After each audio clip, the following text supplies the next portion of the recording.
the surgeon who sold human organs on the black market. In every city, behind the bright lights of busy hospitals and the calm voices of trusted physicians, there are people we depend on without question. Surgeons, those who hold our lives in their hands, are among the most respected individuals in society. We trust them with our bodies, our health, and sometimes even our last hope. But what happens when that trust is betrayed? What happens when the person sworn to save lives uses their skill to destroy them? This story begins with a man known publicly as one of the most talented surgeons in his region. Patients came from far and wide to seek his expertise. Colleagues admired him. Hospital boards honored him. But behind the polished certificates on his office wall was a dark secret. He had quietly become one of the most powerful suppliers in the illegal organ trade. What began as a single questionable decision soon grew into a sophisticated operation, one that stretched far beyond the hospital's walls. People disappeared. Records were altered. Bodies were found with organs missing. And for years, no one suspected the man wearing the white coat, shaking hands with families, assuring them that everything would be okay. This documentary uncovers the rise and fall of a surgeon who betrayed his oath, manipulated the system, and built a criminal empire using human organs as currency. It is a story of greed, moral decay, and the horrifying truth hidden behind surgical gloves. The man everyone trusted, before the crimes, before the investigations, before the fear, there was only admiration. Dr. Leonard Martez was known as the kind of surgeon every hospital wished they had. His medical skill seemed almost effortless. Patients traveled for hours just to be examined by him. Colleagues described him as calm, precise, and exceptionally intelligent. Hospital administrators praised his success rate, while families thanked him for saving their loved ones. To the outside world, Leonard was everything a doctor should be: respected, compassionate, and reliable. But his path to medicine was not born from compassion alone. From a young age, Leonard was obsessed with one thing: control. He enjoyed the feeling of being the one people depended on, the one who made decisions no one else could understand. That power fascinated him. Saving lives gave him a sense of superiority, and being praised for it only made him want more. His background was admirable on paper. Top of his class in medical school. Multiple scholarships. A brilliant researcher. He even volunteered for outreach programs in rural communities. But beneath the polished achievements was a man who felt invisible unless he was being applauded. He needed recognition the way a starving person needs food. People often said Leonard was too perfect, but they said it with admiration, never suspicion. Yet there were early signs, small red flags hidden in plain sight. During his residency, he was once caught taking extra blood samples without properly logging them. He explained it as research, and the hospital accepted it.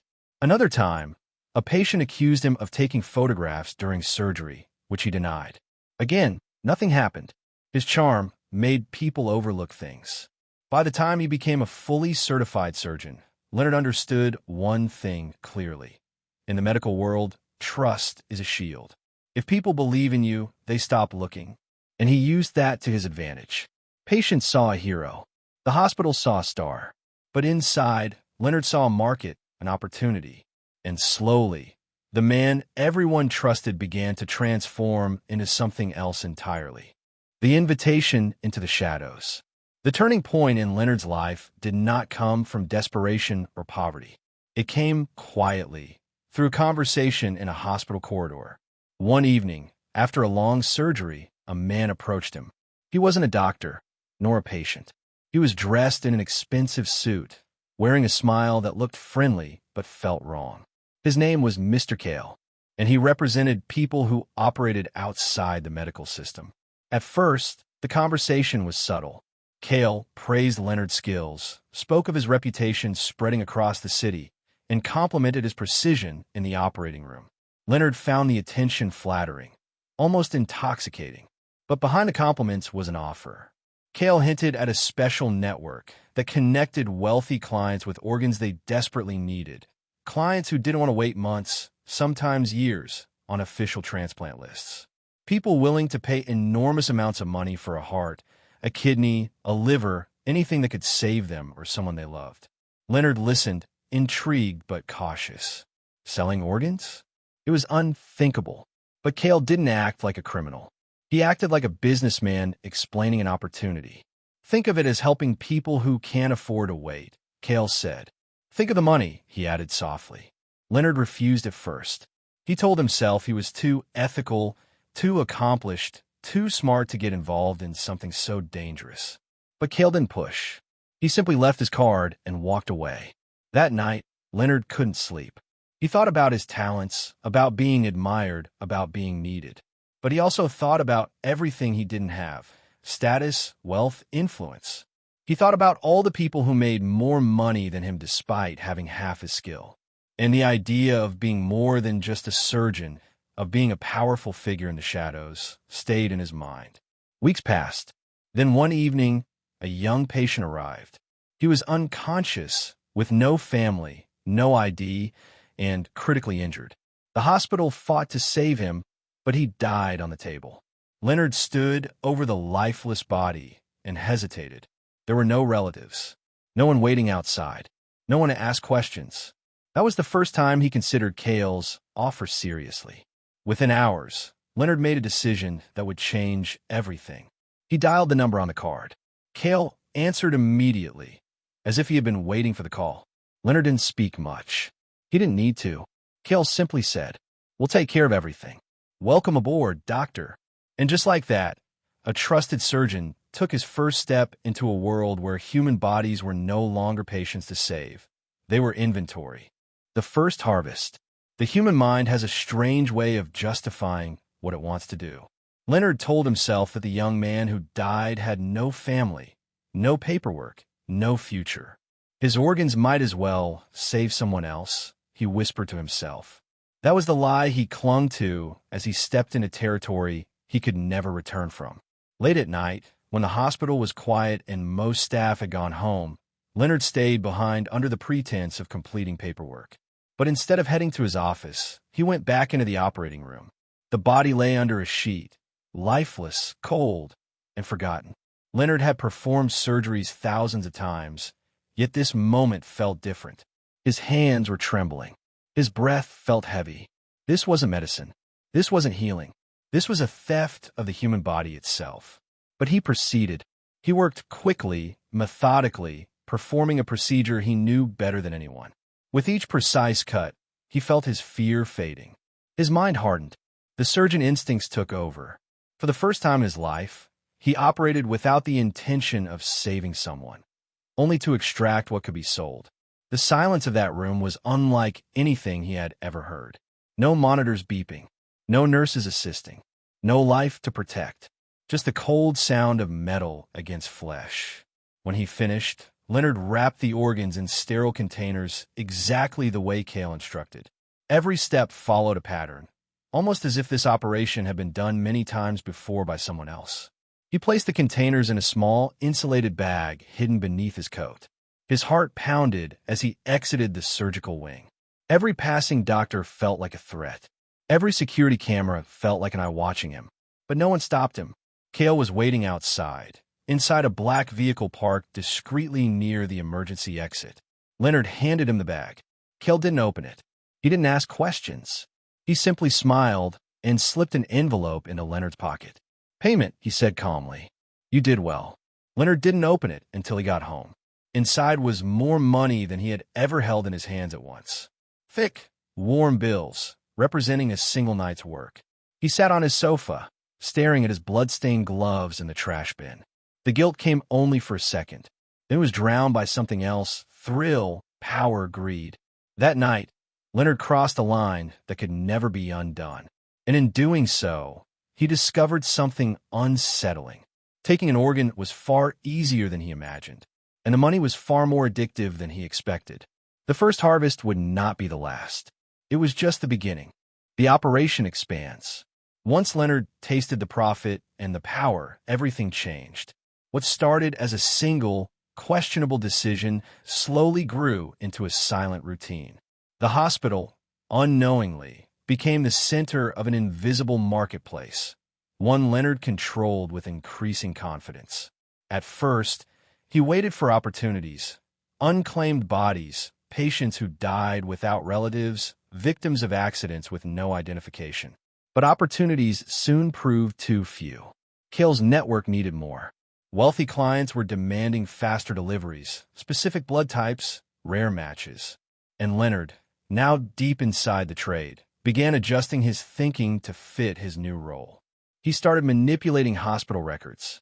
A patient who died of cardiac arrest suddenly had organ failure listed, making their missing organs less suspicious. A body scheduled for transfer to the morgue went missing for a few hours, then reappeared, stitched, hollow, and cold. To cover his tracks, Leonard created a system. He convinced a junior doctor, someone overwhelmed with student debt, to assist him in exchange for money. The young doctor didn't ask questions. He only followed orders. Then came a nurse, persuaded with threats. Soon, Leonard had a small circle of reluctant, fearful accomplices. Everyone played a role. Someone handled paperwork. Someone blocked cameras. Someone kept watch near the operating room. And Leonard harvested. His operation became so smooth that the hospital never noticed the pattern. After all, deaths in a busy facility were common. Missing details were blamed on rushed paperwork. And Leonard, the star surgeon, was trusted too deeply to ever be doubted. But the more he fed Cale's network, the more it demanded. Clients wanted organs even faster. Some wanted organs while patients were still alive. Others paid extra for fresh conditions. The requests became darker, more dangerous, more inhumane. At first, Leonard refused. But money speaks loudly, especially to a man who had already compromised everything he stood for. Each refusal was followed by a higher offer. Each hesitation met with Cale's calm, convincing smile. And Leonard's conscience, already fading, grew quieter with every envelope he pocketed. Soon, he wasn't just waiting for death. He was predicting it. And then he was causing it. Patients who were stable suddenly deteriorated with no explanation. Critical cases went wrong under his supervision. Those with no family, no visitors, and no voice became targets. Leonard convinced himself he was only speeding up what was already inevitable. But the truth was far darker. He had become the architect of their end. The operation expanded into something monstrous. And yet, no one in the hospital suspected the charming surgeon who saved lives by day and stole them by night. Leonard believed he was untouchable. But every empire built on fear and secrecy eventually cracks. The first mistake. For every criminal operation, no matter how carefully built, the downfall always begins the same way, with a single mistake. Leonard had become too confident, too skilled, too used to the routine.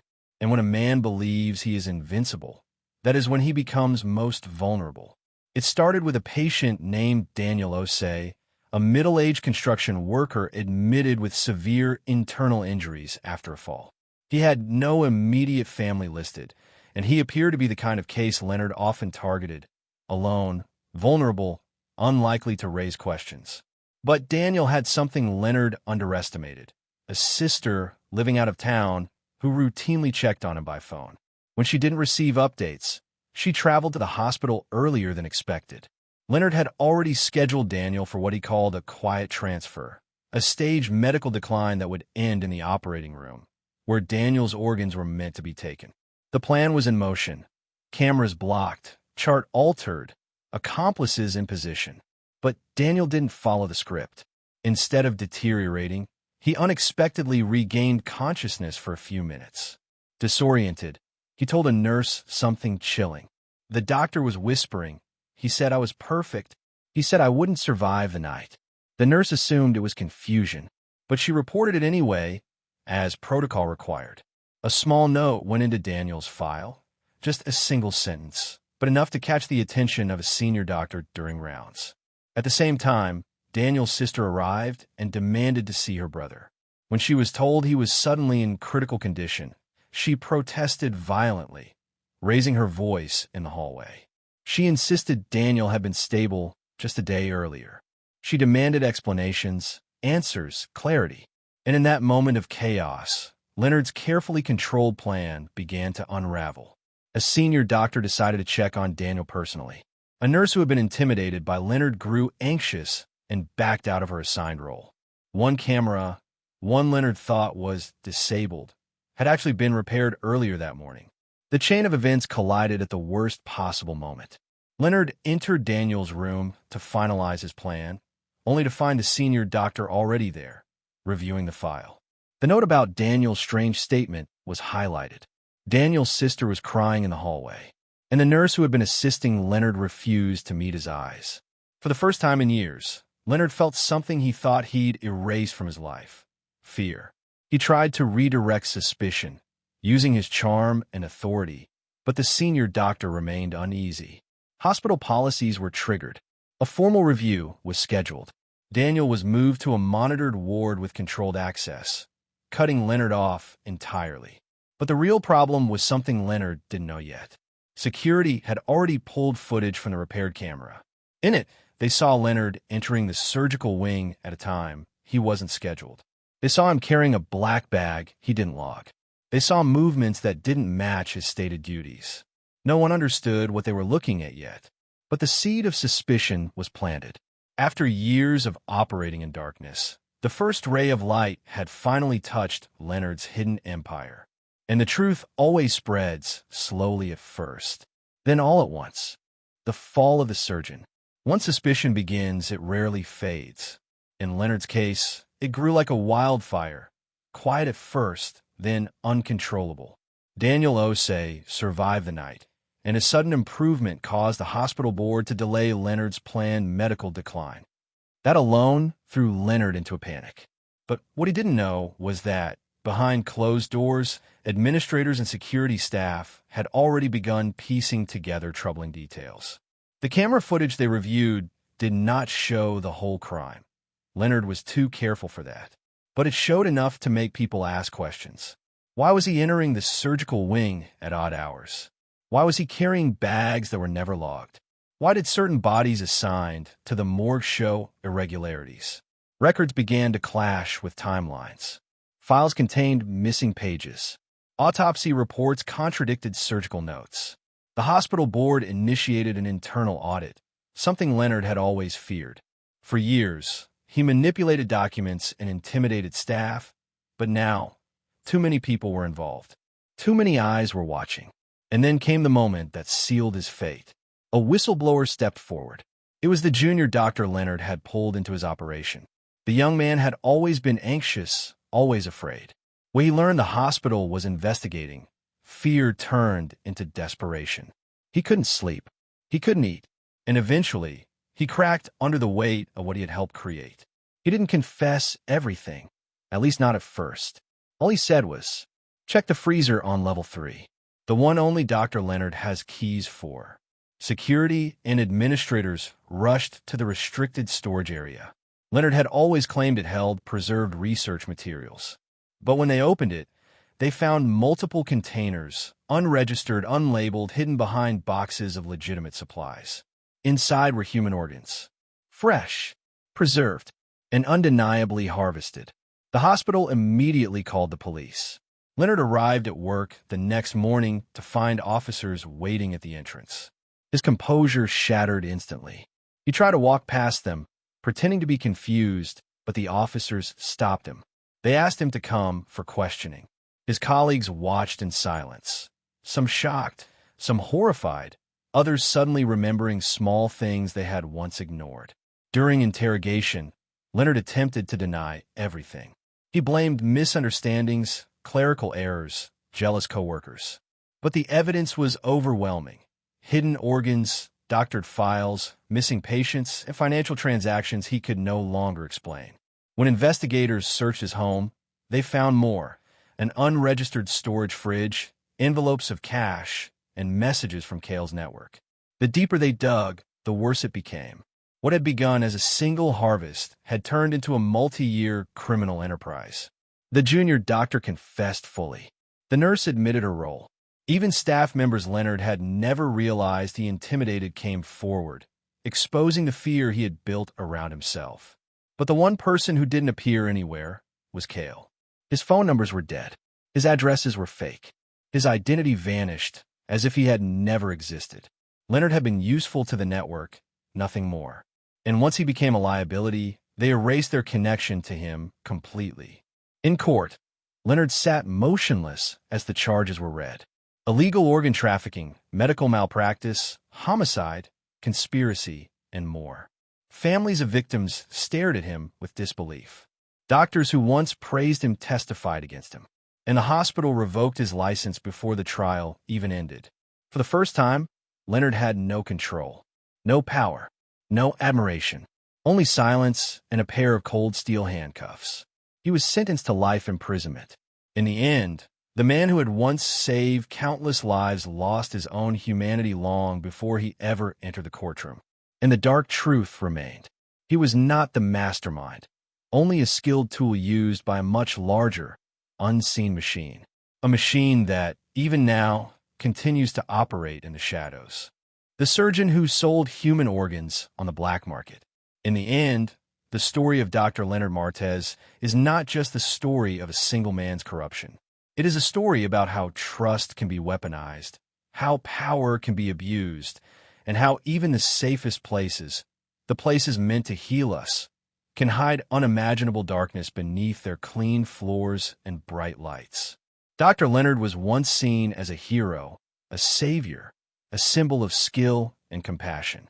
But beneath the white coat was a man driven by greed, ego, and a desire for control that grew steadily until it consumed everything he once stood for. His fall was not sudden. It was gradual, built on small compromises that led to monstrous choices. His conviction brought relief to many, but it also opened a disturbing question. How many others like him exist?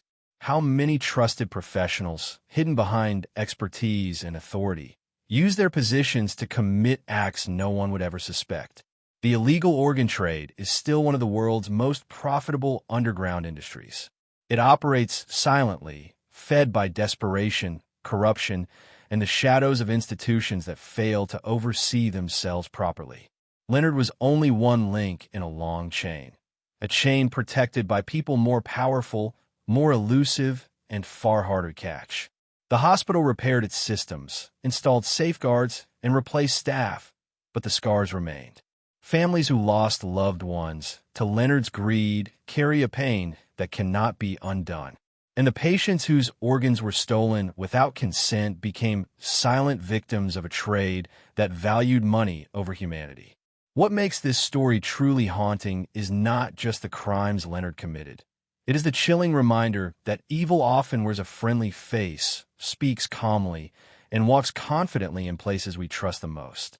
This was the story of a surgeon who betrayed his oath, manipulated a system meant to protect life, and built his own ruin on the bodies of the innocent. A story that forces us to look deeper into the institutions around us and question what else might be hiding in the dark.